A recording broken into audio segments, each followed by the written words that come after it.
பட்டமங்கலத்து அம்பலக்காரர் வள்ளத்தரையருக்கு கோயில் மரியாதை.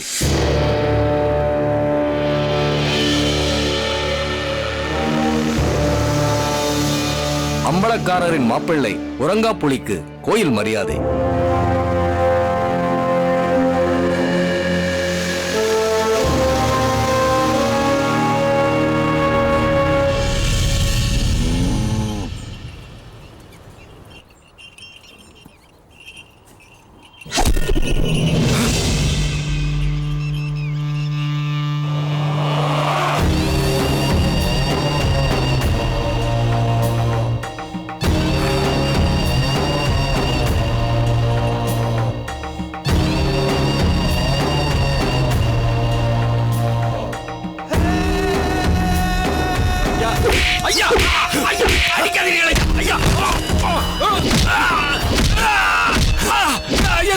எதற்காக என்னை அடிக்கிறீர்கள்? எதற்கா?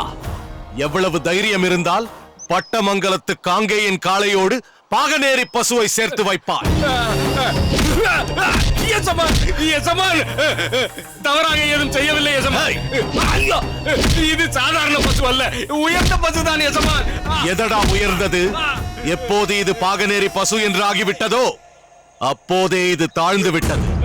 பாகநேரியில் இருக்கும் பச்சை புல் உட்பட அந்நாட்டை பரிபாலிக்கும் அம்பலக்காரன் வாளுக்கு வேலி வரை அனைவரும் இந்த வல்லத்தரையனுக்கு முன்னால் தாழ்ந்தவர்களே. அம்பலக்காரர் ஐயா, என் பசுவை பத்தி எது வேணாலும் சொல்லுங்க, ஆனா எங்க ஊரு பாகநேரி அம்பலக்காரரை பத்தி எதுவும் சொல்லாதீங்க ஐயா. யாரிடம் பேசுகிறாய்? யாரிடத்தில் நின்று கொண்டு என்ன பேசுகிறாய்? உன் நாக்கை அறுத்து விடுவேன். மாமா, என் பரம எதிரியான வாளுக்கு வேலியின் ஊரைச் சேர்ந்த இந்த பசு மட்டும் எனது காங்கேயனோடு இணைந்திருந்தால் உன் பசுவை மட்டுமல்ல உன்னையும் சேர்த்து கொண்டிருப்பேன். மரியாதையாக இங்கிருந்து போய்விடு. போ.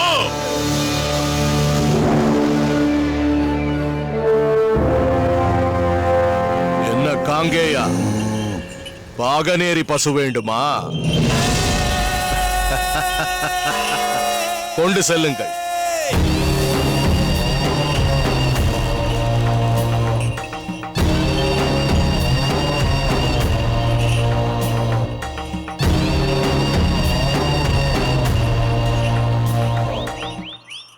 வல்லத்தரையா, வாருங்கள் வெள்ளை ஐயரே. என்ன வல்லத்தரையா, பட்டமங்கலத்து அம்பலக்காரனான நீ உன் காங்கேயின் காளைக்கு புல்லுக்கட்டோடு சேர்த்து பாகநேரி மீதான பகையையும் போட்டு வளர்த்திருக்கிறாய் போல இருக்கிறதே. உண்மைதான் வெள்ளை ஐயரே. இது என்ன இன்று நேற்று பகையா? பல வருஷத்து பகை, ரத்தத்தில் ஊறிப்போன பகை இது. இருக்கலாம் வல்லத்தரையா, ஆனால் பல வருடங்களுக்கு முன்பு பட்டமங்கலத்து அம்பலக்காரரும் உனது தந்தையுமான ரகுபதி தேவராயரும் பாகநேரி அம்பலக்காரரும் வாளுக்கு வேலியின் தந்தையுமான விஜயபாஸ்கர சேதுபதியும் மிகவும் நெருங்கிய நண்பர்களாக இருந்தவர்கள் தானே? நட்பாது துரோகம். அந்த விஜயபாஸ்கர சேதுபதி கூட இருந்தே குழி பறித்த கயவன், நண்பனின் உயிரையே பறித்த நயவஞ்சகனவன். விடுங்கள் மாமா, நீங்கள் என்னதான் பாகநேரி அம்பலக்காரனை பற்றிய உண்மைகளை எடுத்துச் சொன்னாலும் வெள்ளையர் மத்தியில் அதெல்லாம் எடுபடாது. அவரை பொறுத்தவரை பாகநேரிக்காரர்கள் மிகவும் பண்பாடு உள்ளவர்கள். வல்லத்தரையா, என்னை பொறுத்தவரை பாகநேரியும் பட்டமங்கலமும் இரண்டும் ஒன்றுதான். இருநாட்டு தலைவர்களும் சரி, மக்களும் சரி, சமமானவர்கள். ஏன் வெள்ளையர்களை விட்டு விட்டீர்கள்? ஐயரே, அவர்களையும் நீங்கள் சமமாகத்தானே பாவிக்கிறீர்கள்? உண்மைதான் உறங்காப்புலி. வெள்ளையர்களை பற்றி என்னை விட உனக்குத்தான் நன்றாக தெரியும். இந்த வெள்ளை ஐயர் அனைவருக்கும் பொதுவானவன் தான். ஆனால் தர்மத்திற்கு வெற்றி கிடைக்க வேண்டும் என்று நினைப்பவன், சம்பிரதாயத்தை ஒருபோதும் விட்டு கொடுக்காதவன். அதுதான் உங்கள் தோற்றத்திலும் பெயரிலும் நன்றாக தெரிகிறதே வெள்ளை ஐயரே. மதுரை வெங்கடரமண ஐயர் என்ற உங்கள் முழு பெயரை வெள்ளையர்களுக்கு ஒரு ஈர்ப்பு ஏற்பட வேண்டும் என்பதற்காக வெள்ளை ஐயர் என்று சுருக்கிக் கொண்டு கோட்டும் சூட்டும் போட்டுக்கொண்டாலும் நெற்றி நிறைய திருநீறு பூசி குடுமி வைத்து தலைப்பாகையும் கட்டியிருக்கிறீர்களே. உங்களை போன்றவர்கள் தானே ஆங்கிலேயர்களுக்கும் அம்பலக்காரர்களுக்கும் இடையே சமாதான சின்னமாக ஒரு தூதுவனாக திகழ்கிறீர்கள். ஆங்கிலேயர்களுக்கும் அம்பலக்காரர்களுக்கு இடையே மட்டுமல்ல, அம்பலக்காரர்களுக்குள்ளும் ஒரு சுமூகமான உறவு ஏற்பட என்னைத்தானே நாடுகிறார்கள். அப்படி ஒரு தூதுவனாகத்தான் இப்போது இந்த பட்டமங்கலத்திற்கும் வந்திருக்கிறேன். புரியவில்லையே. கிழக்கிந்திய கம்பெனிக்கு ஆதரவாக செயல்பட்ட கலிய பெருமாள் அம்பலம் கொல்லப்பட்டது உனக்கு தெரியும் அல்லவா? தெரியும் தெரியும். அதனால் தானே அந்த வாளுக்கு வேலிக்கு ஊமைத்துறையாரிடம் மிகப்பெரிய புகழ் கிட்டி இருக்கிறது. அப்படிப்பட்ட ஒரு அற்ப புகழுக்காகத்தானே வாளுக்கு வேலி அப்படி ஒரு காரியத்தை செய்தான். அது உன்னுடைய கணிப்பு. ஆனால் உண்மை அதுவல்ல. அதற்கு நான் என்ன செய்ய வேண்டும்? கலிய பெருமாளை கொன்றது வாளுக்கு வேலிதான் என்பதற்கு எந்த சாட்சியமும் வெள்ளையர்களுக்கு கிடைக்கவே இல்லை. அங்கிருந்த அம்பலக்காரர்களோ அங்கு பணியில் இருந்த பணியாட்கள் கூட வாளுக்கு வேலிக்கு எதிராக ஒரு வார்த்தை கூட பேசவில்லை. இருந்தாலும் அந்த பரங்கியருக்கு வாளுக்கு வேலி மீதுதான் கடுமையான சந்தேகம் ஏற்பட்டிருக்கிறது. சட்டப்படி நடக்கிறோம் என்ற ஒரு பொய்யான மாயையை உருவாக்கி சட்ட ரீதியாகத்தான் அனைத்தையும் செய்வது போல் வெள்ளையர்கள் நாடகமாடுகிறார்கள். வாளுக்கு வேலியின் விஷயத்தில் அவர்களாக ஒரு சாட்சியை உருவாக்குவதற்கு முன்பு வாளுக்கு வேலி கலிய பெருமாளை கொல்லவே இல்லை என்று ஒரு சாட்சியை நாம் உருவாக்க வேண்டும். என்ன சாட்சி? கலிய பெருமாள் கொலை நடந்த நேரத்தில் வாளுக்கு வேலி தன்னிடத்தில் தான் இருந்ததாக ஒருவர் சாட்சி சொல்ல வேண்டும். யார் அந்த சாட்சி? நீதான்.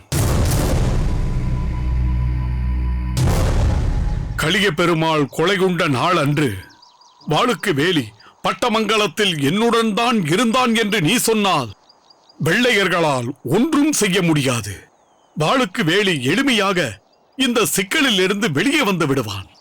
நீ என்ன சொல்கிறாய்? ஏன் சிரிக்கிறாய் வல்லத்தரையா? பிறகு அந்த வாளுக்கு வேலியின் கழுத்தை எப்போது பதம் பார்க்கலாம் என்று என் வாள் காத்துக் கொண்டிருக்கிறது. ஆனால் நீங்களோ என்னிடமே வந்து அவனை காப்பாற்ற வேண்டும் என்று சொல்கிறீர்கள். வெள்ளை ஐயரே, இந்த வல்லத்தரையன் பிறந்திருப்பதே அந்த வாளுக்கு வேலியை அழிப்பதற்காகத்தான். பாகநேரியைச் சேர்ந்த பசுவே பட்டமங்கலத்து காளையோடு சேரக்கூடாது என்று நினைப்பவன் நான். ஆனால் நீங்களோ பாகநேரியின் அம்பலக்காரன் என்னோடு சேர்ந்திருந்ததாக சொல்லச் சொல்கிறீர்கள். வல்லத்தரையா, இது ஆங்கிலேயர்களுக்கு எதிராக மருது சகோதரர்கள் நடத்தி கொண்டிருக்கும் சுதந்திர போர். கட்டபொம்மனின் தம்பி ஊமைத்துறை செய்து கொண்டிருக்கும் புரட்சி. அதற்காகத்தான் உன்னை உதவி செய்ய சொல்கிறேன். வெள்ளை ஐயரே, நான் மருது சகோதரர்கள் மீதும் ஊமைத்துறையார் மீதும் மிகுந்த மதிப்பும் மரியாதையும் பக்தியும் வைத்திருக்கிறேன். அவர்களுக்காக நான் வேறு என்ன உதவி வேண்டுமானாலும் செய்வேன். ஆனால் இந்த விஷயம் அப்படி அல்ல. வெள்ளையர்கள் எனக்கு எதிரிதான். ஆனால் அதைவிட கடுமையான எதிரி அந்த வாளுக்கு வேலி. என்னுடைய நிலத்தில் இருந்து ஒரு பிடி மண்ணை கூட அந்த பரங்கியரை தொடவிட மாட்டேன். ஆனால் அந்த வாளுக்கு வேலியின் உயிரா என் நாட்டின் மண்ணா என்ற சூழ்நிலை ஏற்பட்டால் அவனை அழிப்பதற்காக என் நாட்டையே அந்த வெள்ளையர்களுக்கு தரவும் நான் தயங்க மாட்டேன். பட்டமங்கலத்திற்கும் பாகநேரிக்கும் ஏற்பட்டிருப்பது பகை அல்ல, போர். அது அந்த வாளுக்கு வேலியின் உயிரை பறிக்காமல் ஓயாது. இது இந்த வல்லத்தரையன் எடுத்துக் கொண்டிருக்கும் சபதம்.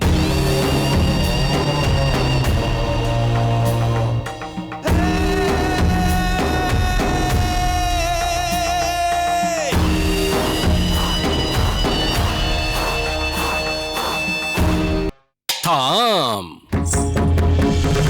தித்தாம் தை தித்தை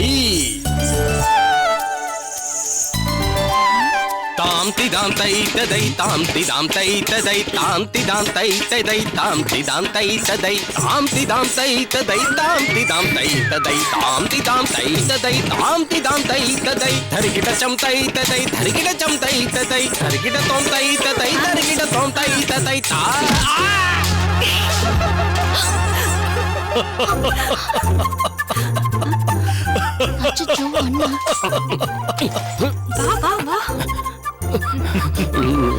டே காடை, என்ன செய்து கொண்டிருக்கிறாய்? ஜதி போட்டுக் கொண்டிருந்தேன் எஜமான். எது? இப்போது கல்யாணி உன் முகத்தில் போட்டாளே அது போல?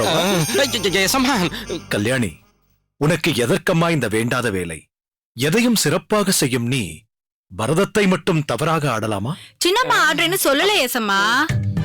இதோ நிக்கிறானே இந்த காடத்தான் நடனம் கத்து தரேன்னு சொல்லி ஆட வச்சுட்டான். ஏய் கௌதாரி, என்னையே மாட்டி விடுறியா நீ?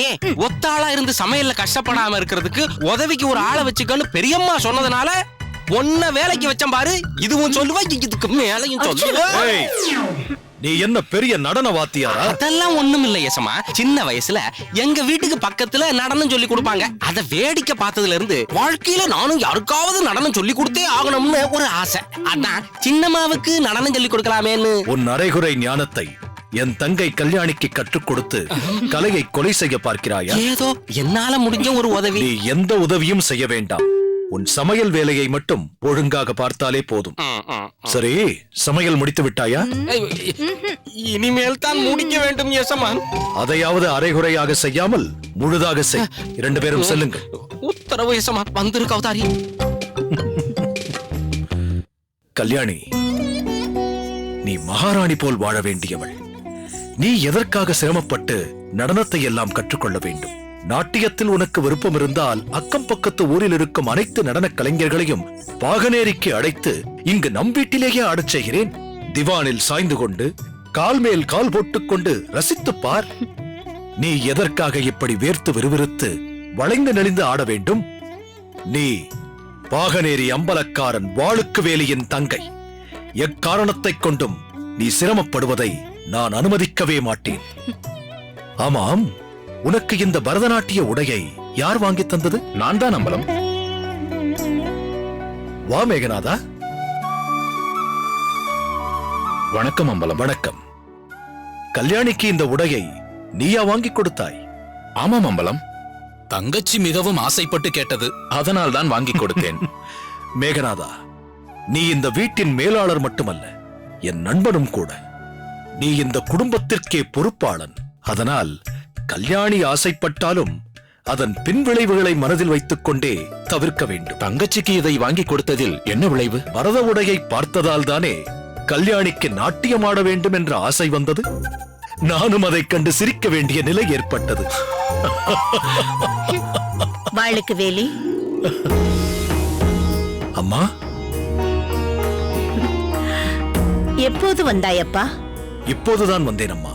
அம்மா கல்யாணி, உன் அண்ணன் ஊரிலிருந்து வந்ததும் வராததுமாக எதற்கம்மா இப்படி நடனமாடி அதிர்ச்சியை கொடுக்க? நீயும் அண்ணனோடு சேர்ந்து கொண்டாயா?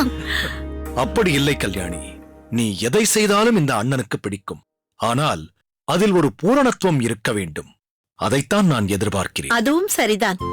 நாளை திருமணம் செய்து கொண்டு புகுந்த வீட்டிற்கு போகும்போது அங்கு அனைத்திலும் நீ சிறந்து விளங்க வேண்டாமா கல்யாணி? புகுந்த வீடா?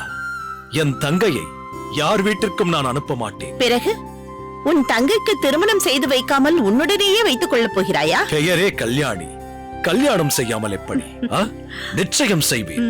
ஆனால் இங்கேயே வீட்டோடு மாப்பிள்ளையாக பார்த்து என் தங்கையை என்னுடனேயே வைத்துக் கொண்டேன். சரியாக சொன்னீர்கள். நானும் என் அண்ணனை விட்டு பிரிந்து எங்கேயும் செல்ல மாட்டேன். சரிதான். 2 பேரும் ஒரு முடிவோடு தான் இருக்கிறீர்கள். சரி சரி, நீ உள்ளே போய் உடையை மாற்றிக்கொள். நீ போனால்தான் காடையும் கௌதாரியும் வேகமாக சமையல் பணியை செய்வார்கள். உன் அண்ணன் பசியோடு வந்திருப்பான். சரி அம்மா. வணக்கம் நேசமான். வாருங்கள் கணக்கு பிள்ளை. என்ன விஷயம்? ஒரு செய்தி உள்ளது. என்ன செய்தி?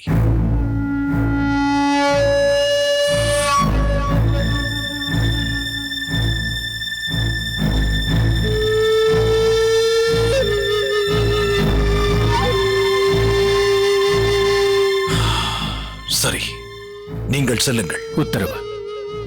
என்னப்பா, ஏதாவது பிரச்சனையா? பட்டமங்கலத்து அம்பலக்காரன் வள்ளத்தரையன் கலிய பெருமாளின் விஷயத்தில் எனக்கு உதவி செய்ய மறுத்து விட்டானாம். அது எதிர்பார்த்ததுதானே. நாம் எப்போது அழிவோம் என்றுதானே அவன் காத்துக் கொண்டிருக்கிறான். வெள்ளை ஐயர் எதற்காக அவனிடம் நமக்காக உதவி செய்ய என்று கேட்க வேண்டும்? நமக்காக உதவி செய்ய எத்தனையோ அம்பலக்காரர்கள் காத்துக் கொண்டிருக்கிறார்களே. அப்படியில்லை மேகநாதா. வெள்ளை ஐயர் அனைவருக்கும் பொதுவானவர், வெள்ளைக்காரர்கள் உட்பட.